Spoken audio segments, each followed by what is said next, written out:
Kini cerita berlanjut.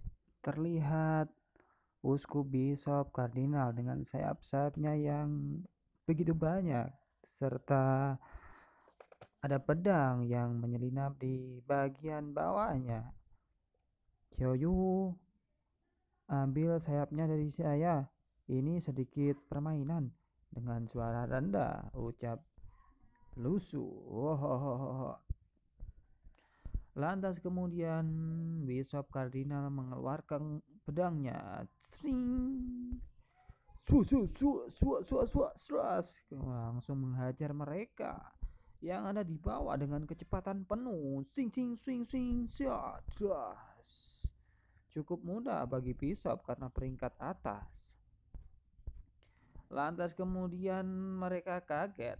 Ada-ada saja mereka punya pelayan yang levelnya atas.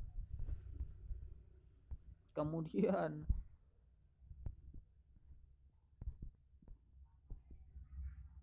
tentara itu dibungkus oleh Anthony dengan pasir hisapnya.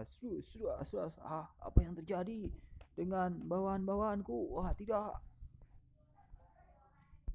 Sering.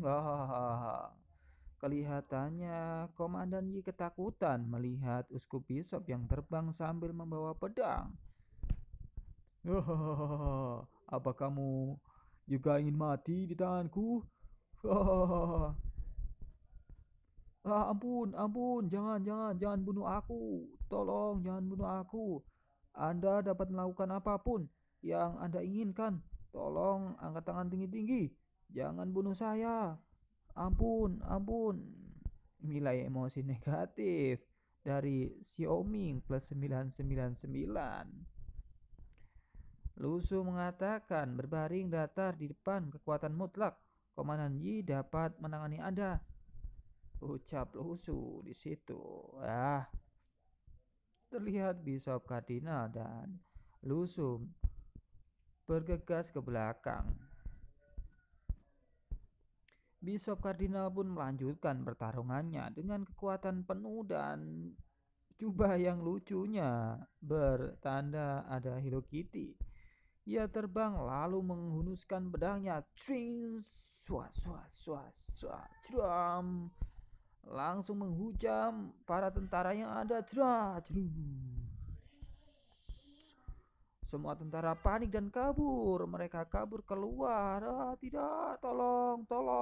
Tak tunggu lama, Anthony pun ikut menghajarnya dengan meratakan tanah-tanah yang ada di sekelilingnya. Wah, tolong, apa ini? Muncul dari mana burung ini? Tidak, tunggu. Ada burung ini berbahaya. Terlihat Anthony dan makhluk yang lucu milik Xiaoyu bergandeng tangan karena menghancurkan musuh-musuhnya. Ampun. Tolong selamatkan kita. Apakah kita nantinya benar-benar hidup? Mereka pun tunduk kepada Lusu dan memohon ampun agar dia tidak dibunuh oleh Lusu. Lusu pun terlihat keren dengan berbicara. Apakah Komandan Yi mau bergabung dengan saya dan bernegosiasi untuk mendapatkan uang yang banyak dengan mendirikan pabrik sabun? Wah, sial, di dunia ini tidak banyak orang yang bisa menjadikan master kelas 1 sebagai pelayan. Wah, anak ini sungguh luar biasa. Apa ranah kekuatan pemuda ini lebih besar ya dari yang kubayangkan? Tiba-tiba ada yang menghunuskan pedang ke lehernya. Ternyata itu adalah budaknya Lusu yang berada di desa Xin. Siapa ini? Jangan bergerak. Lantas Lusu tempat ini hampir dibersihkan.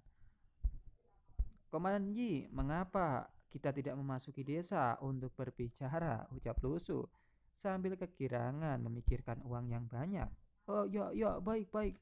Baik, saya akan ikut bernegosiasi dengan Anda. Lantas kemudian Komandan Yi dibawa ke dalam. Terlihat di situ desa yang cukup bagus dengan keramik ya yang dibuat oleh Xiao Yu. Selamat datang di desa Sinlong, Komandan Yi. Anda belum menjawab pertanyaan saya. Sekarang siapa yang tidak mempertimbangkan? Ucap Lusu. Oh iya iya ya, maaf maaf maaf. Saya tidak mendengarnya. Lantas kemudian kepala Komandan Yi digetok oleh Ming. Dah, wah, aduh sakit. Jangan banyak bicara. Ucap Ming. Komandan Yi berpikir orang-orangku salah. Komandan Yi terasa marah karena dipukul oleh budak biasa dan dia menganggap bahwasannya dia tidak berharga dan tentaranya juga tidak berdaya melawan Lusu, bahkan seorang babu sekalipun.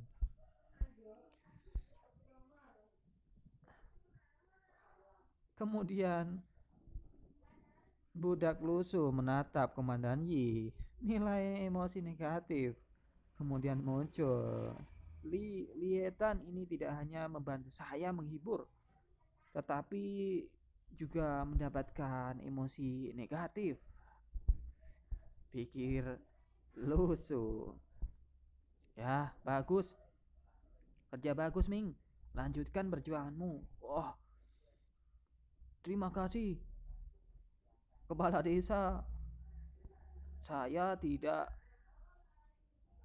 berharga sebelum ini, tapi berkat Anda, saya sangat berharga. Padahal sebelumnya, saya dulu disuruh pergi untuk bos saya dari rumahnya dan ditendang keluar. Dan saya disuruh untuk hidup sendiri. Dan sekarang ada bos. Saya sangat berterima kasih. Lantas Usop Kardinal datang. Bagaimana ini bos?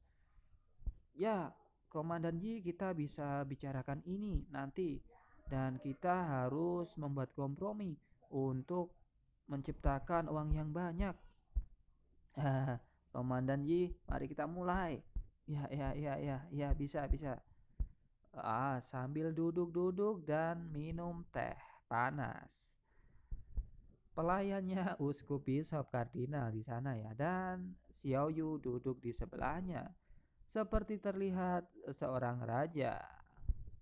Lantas kemudian Lusu mengatakan kepada Komandan Yi, Anda juga dapat melihat kekuatan saya. Saya tidak ingin membunuh mereka semua. Saya hanya ingin mengubah aturan sesuai ide yang pengen saya buat. Ya, beritahu saya. Mungkin saya dapat membantu ide Tuan. Ya, saya seorang pengusaha dan saya menghargai perdamaian dan tidak ingin berkelahi. Kalau Anda mau, mari kita bicarakan untuk membuat bisnis yang menghasilkan cuan yang banyak dengan bisnis sabun, ucap dia. Dan lantas kemudian Komandan Yi kaget. Ya, mengapa Anda menyebut ini hal yang paling berharga untuk dilakukan? Nah, Komandan Yi, saya membantu Anda dengan memusnahkan bandit-bandit itu. Selama Anda patuh, Anda akan saya biarkan untuk hidup dan bekerja tenang, serta mendapatkan uang yang banyak di masa depan. Ya Tuan, ya, sambil memikirkan hal yang lain. Ternyata Komandan Yi masih kesal karena dia menjadi bawahan yang tidak berguna. Lantas ia memikirkan hal yang lain dan berusaha untuk membalas apa yang telah terjadi. Izinkan saya Tuan untuk kembali. Nanti kita selesaikan ini dengan cara yang baik dan bernegosiasi. Oke, tapi saya mempunyai firasat yang buruk. Seketika itu langsung Lusu menatapnya dengan sangat berbahaya. Dan Komandan Yi pun takut dengan wajah yang melas. Izinkan saya untuk beri kesempatan dan saya langsung Komandan Yi pun ditendang das keluar dari situ dan ia bertemu di luar dengan tentara-tentaranya yang masih ada. Wah, sialan, nanti akan aku balas perbuatan kejam ini. Tunggu saja, nanti saya akan kumpulkan bala bantuan dan akan menyerangnya kembali. Xiaoyu pun berucap, benar-benar tidak membunuhnya. Kamu serius, Susu?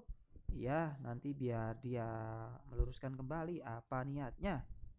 Dan film pun berakhir dengan drama. Dan Xiaoyu Lusu membicarakan soal pabrik sabun dan cerita pun berakhir.